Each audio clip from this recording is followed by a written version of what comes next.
नोरमा group, जो सोचता है वो करता है। आपके अपने सपनों का आशियाना। नमस्कार, स्वागत है आपका भारत लाइव के इस खास कार्यक्रम में जिसका नाम है भीतर की बात। तो देखिए, आज हम भीतर की बात लेकर के आए हैं। बिहार में जोड़ तोड़ की राजनीति शुरू से ही चलती आ रही है। इस बीच बता दें कि अब जो गुनागणित है वो बदल रहा है बिहार में, और समीकरण बदल रहा है। लगातार कई नए समीकरण बिहार में पैदा हो रहे हैं। विधानसभा चुनाव आ गया, जिसको लेकर लगातार अलग अलग जो पार्टियां हैं जोड़ तोड़ की राजनीति पर काम कर रही हैं। इस बीच हम आपको बता दें कि चुनाव से पहले ही ऐसी बातें भी सामने आ रही है कि कई जगह बड़ी डील हुई है। तो चलिए, तमाम चर्चाएं, हमारे साथ बाबा मौजूद हैं, आज हम इनसे बात करेंगे। बाबा, जिस तरीके से राजद और भाजपा में गुनागणित जो है वो बिहार की सियासत को और बिहार के समीकरण को बदल रहा है, इस बार क्या चुनाव में ऐसा कुछ होगा जिसकी उम्मीद अभी तक किसी को नहीं है? यदि आपसे हम सवाल पूछें जी कि फ्रेम में आपको कौन लग रहा है, आपको कौन लग रहा है कि इस बार बाकी के चुनाव को छोड़ दिया जाए, 2025 के चुनाव में आपको सबसे ज्यादा एग्रेसिव राजनीति करता हुआ और बिहार के लिए फोकस्ड कौन नजर आ रहा है? राहुल गांधी। राहुल गांधी नजर आ रहा है। बिहार में पूछ किसकी है? नीतीश कुमार की। और किसकी है? उनके अलावा चिराग पासवान दिखते हैं। तेजस्वी यादव कहीं ना कहीं अब पीछे हट रहे हैं। पीछे हट रहे हैं जी। आपने राहुल गांधी का नाम सुनते ही और राहुल गांधी की यात्रा शुरू होते ही जी आपने तेजस्वी यादव को पीछे कर दिया। जी, यानी फ्रेम से तेजस्वी यादव गायब हो गए, धीरे धीरे हट रहे हैं। और दूसरी तरफ भाजपा जिस तरह से एग्रेसिव राजनीति कर रही है, उससे नीतीश कुमार पीछे हट रहे हैं। सम्राट चौधरी आगे यानी आ रहे सीधे हैं। तौर पे आप समझिए जी। तो ये बातें तो हम कह सकते हैं ना कि राजद और भाजपा जिस तरह से गुनागणित कर रही है, जी, चाहे जिस तरीके से भी हो, राहुल गांधी को सामने करके हो या फिर नीतीश कुमार को थोड़ा सा बैकफुट पर रख करके, थोड़ा सा आगे रख करके, थोड़ा सा खुश करके, थोड़ा सा नाराज करके, अगर कोई जरूरत महसूस हो तो उस हिसाब से स्ट्रेटजी बना ले। यानी सीधी तौर पे आप एक बात तो कह ही सकती है ना कि अगर बिहार में 2025 के चुनाव की तैयारी के लिए और सत्ता तक पहुंचने का अगर कोई गुनागणित बना रहा है तो ये दो पार्टियां हैं, राजद और भाजपा। बिल्कुल। अब इसको आप ऐसे देख सकती हैं कि 2020 के चुनाव की अगर बात करें तो उस समय नीतीश कुमार फ्रेम में थे। जी। नीतीश कुमार और तेजस्वी यादव के बीच में ये सीधी टक्कर थी। बिल्कुल। तेजस्वी यादव ने एक बेहतरीन टक्कर दिया था, जिसकी चर्चा आज भी हम करते हैं, और जो लोग भी राजनीति को जानते हैं जरा सा भी, वो इस बात को समझते हैं। तभी तो एक नया लड़का, जी, थर्ड पार्टी बनाकर रख दिया नीतीश कुमार। एक नया लड़का जो 5-6 साल से राजनीति में 7 साल से आया हो और वो इस तरह की राजनीति कर रहा हो कि एक बड़े, जो कहा जा रहा है कि वृक्ष को, बट वृक्ष को, जिसकी जड़ें बहुत लंबी चौड़ी हो, उसको धाराशायी करने की तैयारी कर रहा है। ये तो 12,000 वोटों की कमी हो गई या कुछ सीटों की कमी हो गई, जिसके चलते वो मुख्यमंत्री कुर्सी तक नहीं पहुंच पाए। लेकिन तेजस्वी यादव ने अपनी तैयारी तो पूरी कर ली थी। आप अगर हाइपोथेटिकल सोचिए कि अगर जीतन राम मांझी और मुकेश सहनी एनडीए की तरफ नहीं गए होते तो तेजस्वी 4 सीटें, 4-4-8 सीटें तो इधर होती, तो 8 सीटें इधर होती, तो 15-8 23 हो जाती, यानी कि 122 का आंकड़ा। अब 122 का आंकड़ा सरकार बनाने वाला कैसे जुगाड़ होगा, इसकी तैयारी सब कर रहे हैं। जी, मैं यही जानना चाह रही हूँ बाबा कि जो समीकरण इस बार बन रहा है, इस बार जाति के आधार पर वोट मिल रहा है और कई नए चेहरों के भी आधार पर जो युवा वोट बैंक है वो उनकी तरफ आकर्षित हो रहे हैं, तो आखिर समीकरण जो बन रहे हैं, तो इसमें भाजपा लीडिंग पे है या फिर आरजेडी इस वक्त अभी लीड कर रही है राहुल गांधी की वजह से?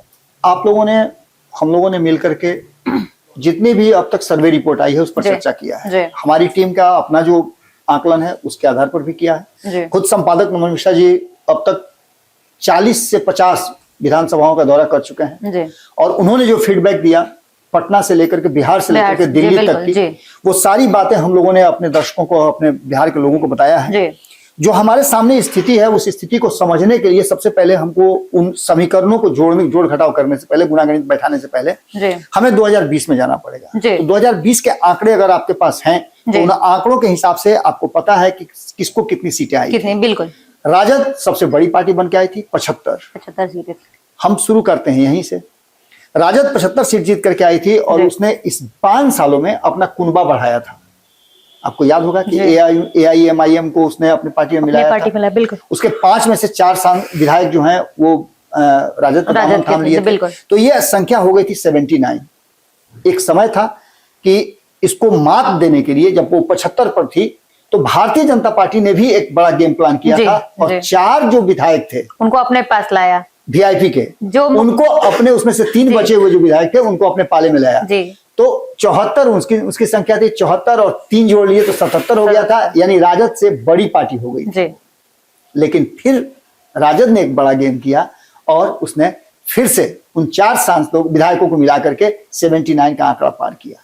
लेकिन अब हम चुनाव के एकदम अंतिम दौर में चल रहे हैं। हम बात नीतीश कुमार की भी करेंगे जी। बाकी के दलों की भी करेंगे, लेकिन यहां अगर परिस्थितियों को देखें हम, तो जो समीकरण हम देख रहे थे, जो हम सर्वे रिपोर्ट देख रहे थे, जो अलग अलग प्री पोल बातें कही जा रही थी, कौन आगे कौन पीछे, ये कहा जा रहा था किसकी सीटें कितनी होंगी, कौन कितना पानी में है, इन सभी बातों को अगर इन आंकड़ों के हिसाब से देखें तो हमने क्या बताया था कि 79 की संख्या हो गई थी। लेकिन आज राजद की संख्या कितनी है? तो राजद की संख्या आज 69 हो गई, यानी 10 उसके 10 वोट छटक चुके हैं, विधायक उसके पास से निकल गए। अभी कितने निकलेंगे ये कहना बड़ा मुश्किल है, कितने आएंगे ये भी कहना मुश्किल है। आने वालों की संख्या कम है जी, लेकिन जाने वालों की संख्या ज्यादा है, क्योंकि विधायकों का आने का सिलसिला अभी तक शुरू नहीं हुआ है जी। जिन लोगों को टिकट नहीं मिला है वो आए हैं, या जो हारे हुए विधायक है वो कांटेक्ट कर रहे हैं। जैसे मंगनी लाल मंडल गए, उनको आप डायरेक्ट प्रदेश का अध्यक्ष बना दिए। चलिए, आपको लग रहा था कि मंगनी लाल मंडल एक्सपीरियंस है, चलिए ठीक है, हो गया, और नीतीश के करीबी हुआ करते थे, इसलिए भी आपने उनको मौका दिया होगा, ये भी बहुत बड़ी बात है। उनके आने से कितना असर पड़ेगा ये तो चुनाव में पता चलेगा। लेकिन यहाँ जब भाजपा के साथ तुलना हम राजद की करते हैं तो सीधे तौर पे भाजपा यहाँ बड़ी पार्टी के रूप में उभर के सामने आती है, क्योंकि भारतीय जनता पार्टी से कोई भी छटक करके नहीं गया, पकड़ के रखे। 74 की संख्या थी, 6 लोग उसके साथ जुड़े और उसकी संख्या 80 है जी। यानी कि अभी भी वो 11 जो विधायक है वो ज्यादा है। तो मतलब जो वहां से निकले वो यहाँ आप गिन रहे हैं? बिल्कुल गिन कर रहे हैं। वो तो आपने देखा ही ना, 2 दिन पहले आपने देखा होगा जब प्रधानमंत्री आए हुए थे तो उनके मंच पर 2 विधायक, वैसे ही जीवित विधायक जी, उनके जीवित विधायक नजर आए थे और करीबी विधायक। तो ऐसी स्थिति में आप एक बात तो निश्चित रूप से कर सकती हैं कि जो वर्तमान स्थिति बनी है उसमें जोड़ घटाव और गुना भाग की तैयारी शुरू हो चुकी है। आप जिस आधार पर आपने बताया कि राहुल गांधी काफी पॉपुलर चेहरा है, निश्चित रूप से प्रधानमंत्री नरेंद्र मोदी से भी ज्यादा पॉपुलर चेहरा बिहार में है, तो उसके मायने कई होते हैं। लेकिन तेजस्वी यादव ने जिस तरह से आस्ते आस्ते कमान जो है सरका करके राहुल गांधी की तरफ कर दिया है, तो इस जीत और हार में राहुल गांधी की भूमिका वो देखना चाहते हैं कि क्या भूमिका होती है। और इससे पहले जो परिस्थितियां बनी है उसमें बहुत सारी चीजें देखने को मिली। हम शुरुआत करते हैं 2024 के जनवरी महीने से। 2024 के जनवरी में जब नीतीश कुमार ने यह फैसला कर लिया कि वो अब महागठबंधन के साथ नहीं रहेंगे, तो उन्होंने अपने आप को एनडीए की तरफ स्विच करने का प्लान बनाया और भारतीय जनता पार्टी की एक बड़ी जिम्मेवारी बन गई कि वो नीतीश कुमार के बहुमत को साबित कराए। बहुमत साबित कराने के दौरान क्या कुछ हुआ सबको पता है। बिल्कुल, लाख चाह करके भी, इतना सब कुछ होने के बाद भी, इतना कॉन्फिडेंस के बाद भी अपने विधायकों को नहीं रोक पाए, 5 विधायकों को नहीं रोक पाए तेजस्वी यादव। यानी तेजस्वी यादव का ये फेल्यूर था। जबकि आपको याद होगा कि संपादक नमन मिश्रा जी ने कई बार कहा है कि राजद के कई नेताओं से उनकी बातचीत हुई, उन्होंने फुल कॉन्फिडेंस के साथ कहा कि क्या बात कर रहे हैं, मेरे यहाँ से कोई नहीं जाएगा।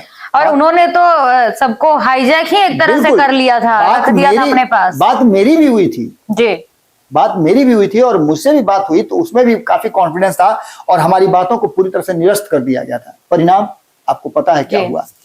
ऐसे में आपने देखा होगा कि जो परिस्थितियां थी उसमें 75 में 4 अगर जोड़ दीजिए तो 79 होता है, और इसमें घटने वालों की संख्या है, तो घटने वालों की संख्या में सिर्फ राजद के वो लोग नहीं है जो रुष्ट थे, नाराज थे, परिवार से भी रुष्ट और नाराज लोग यहाँ से बाहर जी बिल्कुल। तो ऐसी स्थिति में शुरुआत जब हुआ तो जनवरी में प्रहलाद यादव बाहर गए, चेतनानंद बाहर गए, चले गए, नीलम देवी बाहर गई, इसके अलावा संगीता कुमारी गई, भरत बिंद गए। ये 5 लोगों ने पाला बदला था। 5 लोगों के बाद हमने 2 दिन 3 दिन पहले देखा है 2 विधायक और जा रहे हैं, रजौली और नवादा। रजौली के नवादा प्रकाशवीर और नवादा की विभा देवी। उनका जाना तो चलिए एक तरीके से बाबा समझ सकते हैं, उनके पति जो है कहीं ना कहीं अभी जिस तरीके से बाहर निकले हैं, वो तो मामला चल ही रहा था, लेकिन वो लॉयल कहाँ थी? निश्चित रूप से वो लॉयल थी। आप एक बात समझिए, आप ये कहते हैं जाकर के अगर वहां नवादा में 2024 के चुनाव की मैं बात कर रहा हूं, वो चाह रहे थे कि उनको लोकसभा का टिकट मिले और वो इसलिए भी चाह रहे थे कि वो वहां जीतने की स्थिति में थे। बाद में जो परिस्थितियां पैदा हुई सबको पता है क्या हुआ, और ऐसी स्थिति में अगर जाकर के वहां कहते हैं कि एक ही परिवार को क्या क्या मिलेगा, तो ये बात तो अपनी तरफ ही देखना चाहिए ना। सही बात, आप अपने परिवार में भी तो कर रहे हैं। निश्चित रूप से आपके परिवार में आपकी माँ है, आपकी बहन है, आपके भाई थे, सब कुछ आपके परिवार में है, तो आप दूसरे को कैसे कह सकते हैं। और अगर बिहार के लालू यादव हैं, लालू यादव, तो नवादा के लोगों के लिए तो लालू यादव वही ना है जी, राजबल्लभ यादव ही ना है। और विभा देवी के काम को देख लीजिए, बाकी के चीजों को देख लीजिए, तो वो कर रही हैं। तो ये दोनों निकल गए। एक सबसे जो चौंकाने वाली बात थी, जो 10वां प्लेयर है वो खुद उनके परिवार से निकल करके आते हैं, और वो हैं तेज प्रताप यादव। यानी 10 विधायकों की कमी हो गई। और ऐसे में जो ये ग्राफ जो है 80 से घट करके 75 पर आ गया, तो निश्चित रूप से आने वाले चुनाव को लेकर के ये समीकरण आप समझ सकते हैं कि अगर विधायकों की उठापटक होगी, खरीद फरोख्त होगी। 2020 में भी सफल नहीं हो पाए थे लालू प्रसाद। आपको याद होगा कि कुछ लोगों के साथ उन्होंने बातचीत जो की थी, उसके लिए भाजपा ने प्रेस कॉन्फ्रेंस किया था। मुझे याद आ रहा है कि सुशील मोदी खुद प्रेस कॉन्फ्रेंस करके बोले थे कि लालू प्रसाद मेरे विधायक को तोड़ना चाहते थे। तो ये सभी चीजें, सभी बातें 2020 की हैं। लेकिन अब जो वर्तमान परिस्थिति बनी है, उसमें कितना ज्यादा लॉयल आपके प्रति रहेंगे बाकी के लोग, ये कहना बड़ा मुश्किल है। मैं बार बार ये बात आप लोगों के साथ खबरों में करता हूं कि जितना लॉयल कांग्रेस को आप समझिए इंडिया गठबंधन के लिए, उनकी लॉयल्टी पर किसी तरह का कोई शक नहीं किया जा सकता है। लेकिन बाकी के लोगों की लॉयल्टी कभी ना कहीं परीक्षित टूटेगी जरूर, सबकी वीक पॉइंट है। उसके बाद आप वेट कर रहे हैं, किस बात का वेट कर रहे हैं? आपने ये बात जब कह दिया पशुपति कुमार पारस आपके साथ हैं, तो फिर आपकी यात्रा में पशुपति कुमार पारस कहाँ है? कोई नहीं है, ना प्रिंस है, ना उनके बेटे हैं, कोई नहीं है। सिंपल सी बात है कि तो इसका मतलब यह है कि अभी भी असमंजस की स्थिति में आप हैं। इन सभी बातों के साथ साथ जो सबसे बड़ी बात हो रही है कि चुनाव के बाद क्या होगा। तो चुनाव के बाद कुछ चेहरे हैं जिन चेहरों पर नजर रखना पड़ेगा सरकार बनाने के लिए। 243 के आंकड़ों में से 122 का आंकड़ा आपको पूरा करना है, और 122 का आंकड़ा जितने भी सर्वे रिपोर्ट आए हैं उन सर्वे रिपोर्ट में पूरा होता हुआ दिखाई नहीं दे रहा। बहुमत से कोई ना कोई पीछे रह जा रहा है, यानी कि एक बार फिर से हंग असेंबली की तरफ आगे बढ़ रहा है। बिल्कुल। तो अगर हंग असेंबली होती है तो कौन सक्सेस होगा, कौन इसमें विधायकों का जुगाड़ करेगा और कौन कितने पानी में रहेगा, ये भी बड़ा इंपॉर्टेंट विषय है। यानी सीधी तौर पे आप समझ सकती हैं कि जिस तरह से राजद और भाजपा ये दोनों जो हैं अपने अपने रास्ते पर निकल पड़े हैं, और 2025 के चुनाव की तैयारी में वो सब कुछ दांव पर लगाने के लिए तैयार हैं। आपने भाजपा को भी देखा होगा कि नीतीश कुमार हो, चिराग पासवान हो, या फिर उपेंद्र कुशवाहा हो, इसके अलावा जीतन राम मांझी हो, या फिर आईपी गुप्ता की बात कर लीजिए आप, इन सभी से बातचीत चल रही है। सभी को अपने साथ समाहित करने की बात सोच रही है, एडजस्टमेंट की बात चल रही है, यहाँ तक बात चल रहा है। अभी नीतीश कुमार को देखना होगा कि क्या होता है, उनकी तबीयत ठीक होती है। मैं इस पर आ रही थी बाबा कि जिस तरीके से अभी ये जो जुगाड़ वाली जो टेक्निक लगा रहे हैं भाजपा और राजद, तो इसमें नीतीश कुमार की मुश्किलें कितनी हद तक बढ़ जाएंगी? क्योंकि अभी अगर शारीरिक रूप से भी देखें तो वो अभी फिट एंड फाइन नहीं बताए जा रहे हैं। देखिए यदि नीतीश कुमार के स्वास्थ्य की जो सामान्य सा स्वास्थ्य है, सर्दी खांसी बुखार है, तो जो हमें जानकारी मिली है जी, लेकिन आज सुबह वो निकले भी थे अपने जो उनका कार्यक्रम कल रद्द हुआ था उसके लिए वो निकले भी। बहुत ऐसा कुछ नहीं था, वायरल बीमारी है, तो ये तो उम्र के साथ भी होता है। हम लोगों को भी बहुत सारी बीमारी होती है, कभी दांत दर्द करता है, कभी कुछ दर्द करता है, तो ये तो चलते ही रहता है। लेकिन सबसे बड़ी बात यह है कि नीतीश कुमार वो की फैक्टर हैं। मैंने कई की फैक्टर की बात की थी कल, काफी लोगों ने मुझसे पूछा भी था कि आपने जो विश्लेषण किया है वो बहुत ही एकदम पैरेलल विश्लेषण है और बहुत ही सारगर्भित भी है जी।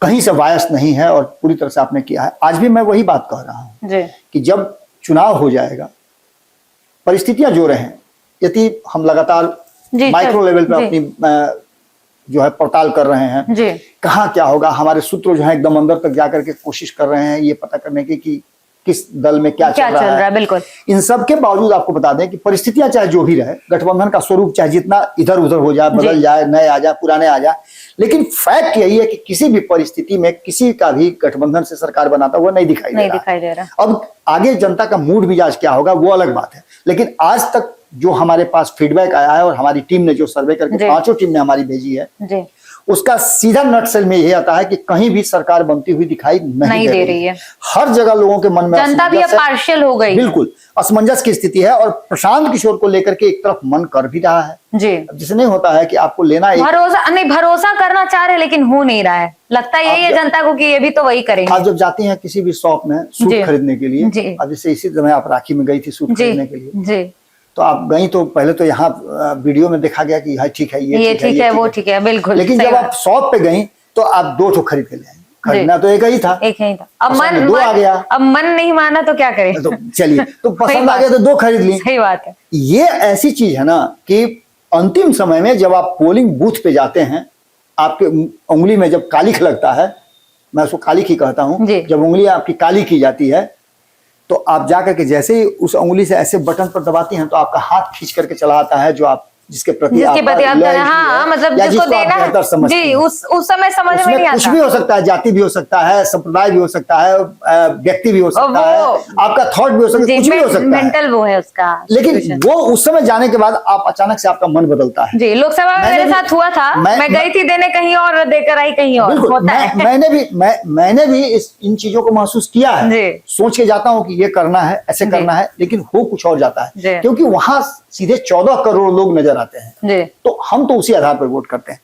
ये जनता भी उसी दिशा में सोच रही है। लोगों का कहना यह है कि नीतीश कुमार निश्चित रूप से कुछ अच्छा काम किए हैं।